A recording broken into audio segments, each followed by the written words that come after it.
Imagine a business that reported a $394 million loss last year just from its UK arm and still stands as the biggest threat to a century-old giant. This isn't a tech startup, this is LIV Golf. With over $1 billion injected into LIV Golf UK alone, the league is powered by Saudi money that seems to have no limit. But here's the twist.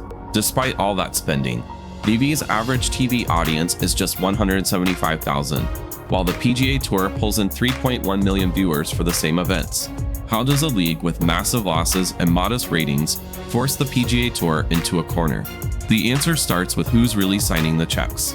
The real story behind LIV's relentless push isn't about who's writing the checks, it's about how much they're willing to burn to change the game.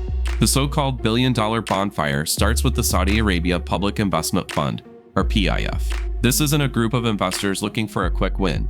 The PIF is a sovereign wealth fund with assets valued at more than $900 billion, a financial powerhouse with patience and a long-term vision. For them, the rules are different. They aren't chasing a quarterly profit.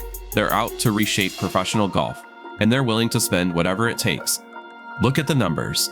In 2023, LIV Golf's UK arm reported an operating loss of $394 million, according to financial filings analyzed by Money in Sport. That figure doesn't even include the US side of the business, and the spending doesn't stop there. The PIF has injected over $1 billion into LIV Golf UK alone, with total capital approved for LIV now nearing $3.9 billion. Some analysts say the investment could approach $5 billion by the end of the year. These aren't the kind of numbers you see in any traditional sports league.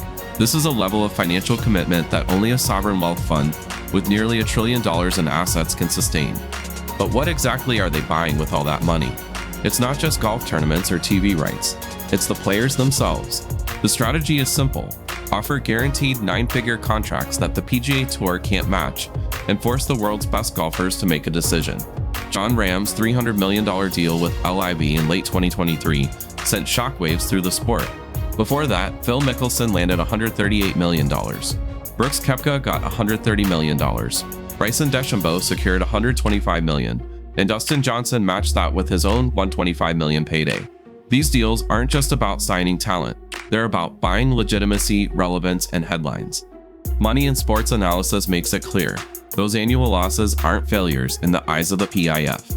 Each year's deficit is the price of acquiring star players and gaining market share, not a sign that the business model is broken. For the PIF, every dollar lost is a calculated investment, a way to chip away at the PGA Tour's iron grip on the sport. The goal isn't to break even, it's to force the PGA Tour into a financial war it never wanted to fight, and to make LIV impossible to ignore.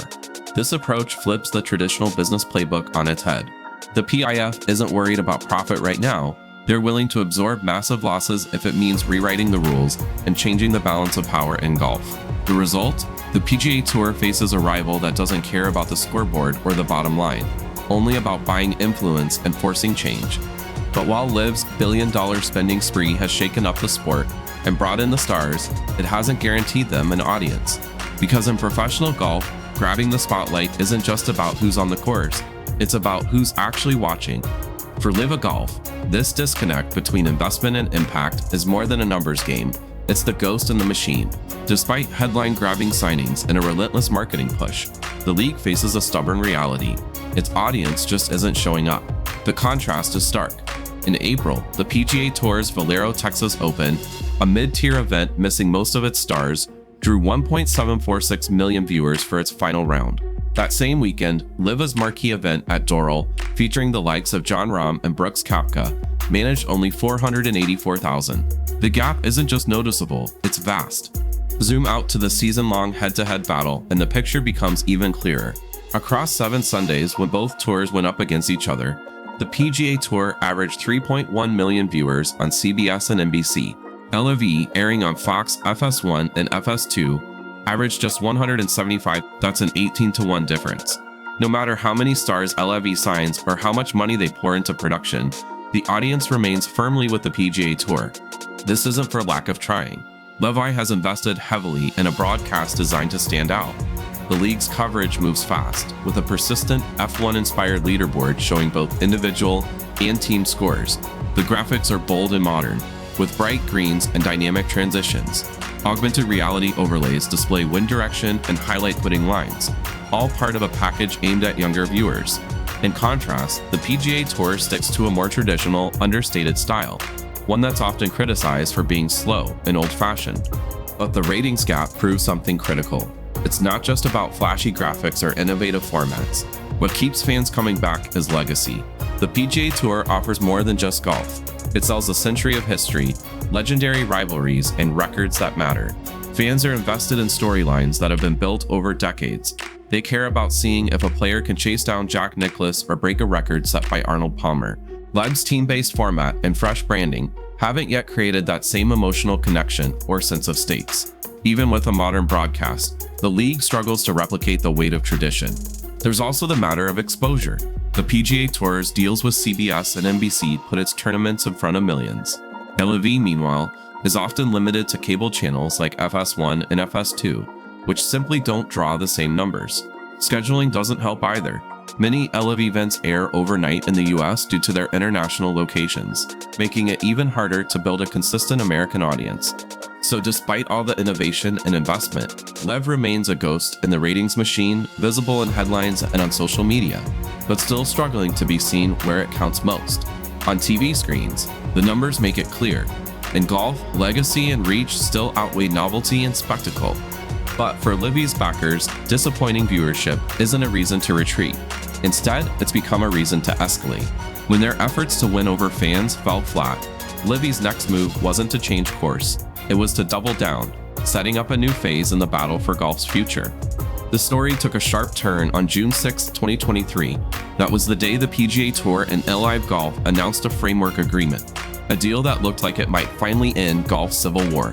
Lawsuits would be dropped. The sport would unify. For a brief moment, it felt like peace was within reach. But as months passed, the optimism faded. By early 2025, negotiations had stalled. There hadn't been a reported meeting between the two sides since late February. Instead of a resolution, the divide grew wider, and the standoff only deepened. Then came March 2025, and with it, what many thought could be the final move in this high-stakes chess match. The Saudi Public Investment Fund, through its governor Yasser Al-Rumayyan, put a $1.5 billion investment offer on the table, money that would flow directly into the newly created PGA Tour enterprises. On paper, it was a solution to the tour's financial strain, a chance to bring the Saudi money inside the tent and finally end the feud. But the offer came with one non-negotiable. LIV Golf would continue with its current format and full schedule, and Al-Rumayyan would become co-chairman of PGA Tour Enterprises. The deal, as reported by The Guardian and other outlets, was not about unification. It was about legitimizing LIV Golf as a permanent parallel league. For the PGA Tour, this was a line they would not cross. Accepting the money meant accepting that LIV's 54-hole, no-cut, team-based format would become a lasting part of the sport. The tour's leadership saw this as a threat to the game's long-term health and to the legacy they'd spent a century building. They believed that true reunification could only come if LIV stars like Jon Rahm and Brooks Koepka returned to the PGA Tour, not by propping up a competing league with a format they viewed as an exhibition. The decision to reject the $1.5 billion was not about pride or rivalry. It was about protecting tradition, structure, and the meaning of competition itself. But turning down that money didn't make the problem disappear. In fact, it may have made things much more dangerous. Industry analysts now warn that LIV could simply repurpose that rejected $1.5 billion into a talent raid, using it as a war chest to lure away the PGA Tour's remaining stars. The speculation is that LIV could target 15 to 20 of the top-ranked players, offering them nine-figure contracts, anywhere from $100 million to $250 million each. If even a handful of those players accept, the PGA Tour's talent pool could be gutted almost overnight. The result? The sport could splinter even further, with only the 4 major championships left as common ground for the world's best to compete. The PGA Tour's rejection of the PIF's offer wasn't the end of the conflict. Instead, it set the stage for an even more aggressive phase, one where financial firepower and stubborn tradition go head-to-head, and the future of golf hangs in the balance. This is the heart of golf's new reality, a century-old tour facing off against a bottomless sovereign fund, with the 4 majors now serving as the last shared battleground for the sport's best. The PGA Tour's refusal to accept $1.5 billion wasn't just about pride. It was about holding the line against a rival with resources that seemed limitless. Rory McIlroy says players need to move forward. but the direction remains uncertain. Next month's majors could show whether reunification is possible, or if another wave of high-profile moves will deepen the divide. If you follow golf's business wars, subscribe for more in-depth analysis as this civil war unfolds.